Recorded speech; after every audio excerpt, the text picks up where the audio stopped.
Bienvenue dans cette nouvelle petite capsule. Je vous propose aujourd'hui d'explorer les techniques qui nous permettront de donner un coup de pouce à votre partenaire. Alors de nouveau, je repars d'une configuration classique, peu importe laquelle. L'idée est la suivante. Lorraine, en dessous de moi, se retrouve quelques mètres en dessous de moi dans un passage difficile. Je vous montre vraiment haut là. Et je dois engager avec Lorraine un petit coup de pouce pour lui permettre de passer le passage qui lui pose problème. Alors comment mettre en place ces choses facilement? Eh bien, je pense que dans un premier temps, vous pouvez toujours essayer ceci. Surtout si votre partenaire n'est pas trop loin de vous, c'est d'envoyer un mousqueton chez votre partenaire. Vous lui proposez d'accrocher ce mousqueton-là sur son pontet. Et dès que ce mousqueton-là est accroché, vous placez un petit point de renvoi. On va essayer de le faire assez court, donc je vais même retirer le mousqueton d'une des gaines. Je place la corde qui revient dans ce point de renvoi. Et là, à l'aide de mon gris-gris, je vais engager la traction pour permettre à Lorraine de passer le passage. Alors, vous avez vu, j'ai construit quelque part ce qu'on appelle un mouflage en N. Mon gris-gris est placé. Je vais même profiter de la longueur de ma personnelle que je peux ajuster pour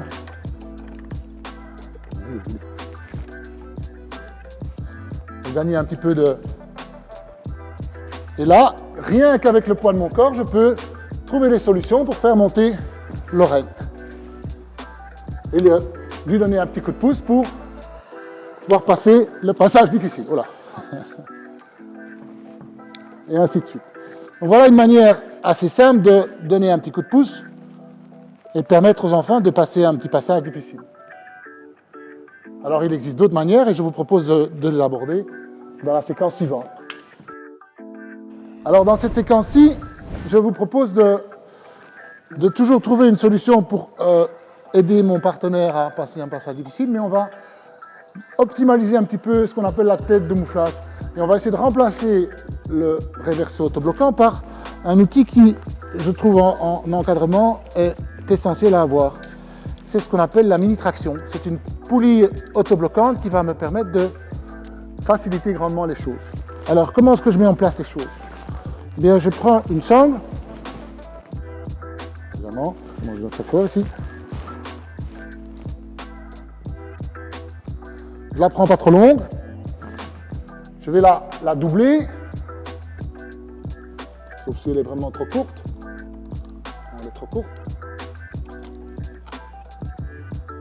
Et puis je vais installer ma mini-traction sur le brin descendant vers mon partenaire. Et je vais faire attention forcément de mettre cette mini-traction correctement.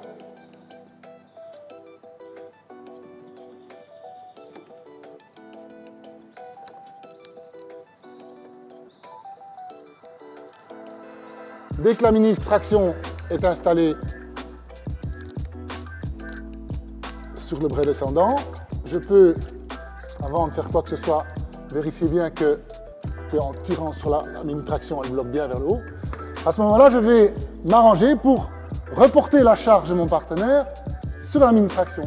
Et la petite technique, elle est la suivante. Je vais en fait engager un espèce de va-et-vient avec mon mousqueton pour transférer la charge, cette fois-ci de mon partenaire, sur la mini-traction.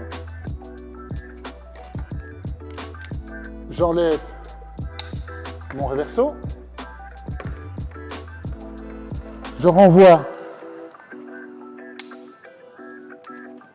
un mousqueton vers mon partenaire. Si je ne sais pas renvoyer ce mousqueton-là vers mon partenaire, je pourrais très bien imaginer de mettre un petit prussique sur son brin à elle et travailler à partir de là. Et puis je renvoie ce brin-ci de nouveau dans un point de renvoi. Je prends mon gris-gris et on adopte la même attitude que la précédente méthode où je vais quelque part utiliser mon corps pour contrebalancer le poids de Lorraine. Et dans cette technique-ci, je vous invite aussi même à encourager votre partenaire à tenir, à tirer sur l'autre bras. Vous allez voir qu'il s'est quasiment monté tout seul. Un peu vite là. C'est super efficace. Voilà. Arrivé à cette hauteur-ci, Lorraine se raccroche sur le relais et on est prêt à poursuivre la suite de nos aventures.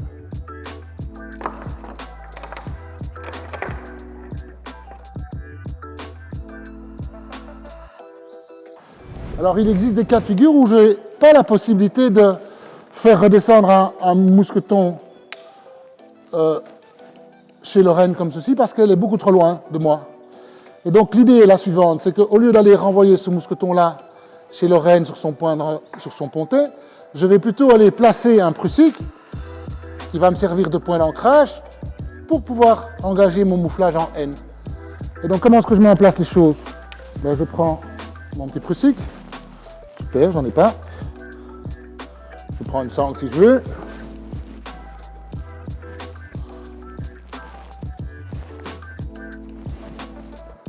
Je crée un nœud français.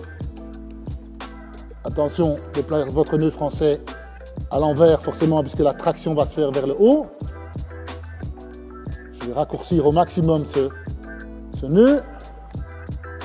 Je vais aller placer ce fameux mousqueton que je renvoyais chez Lorraine dans cet autobloquant. Je vais faire passer la corde qui sort de ma poulie dans ce mousqueton. Je vais abaisser au max cette cordelle, cette sangle, pour essayer de d'éloigner au mieux là, le prussique. Et puis je vais ramener de nouveau la corde dans un point de renvoi, placer mon gris-gris à la sortie de mon mouflage en N et engager mes tractions. Alors si vous voulez gagner un peu en efficacité, soit vous allongez bien votre personnel réglable et vous allez fonctionner comme ceci. Hop, et ainsi de suite. Hop.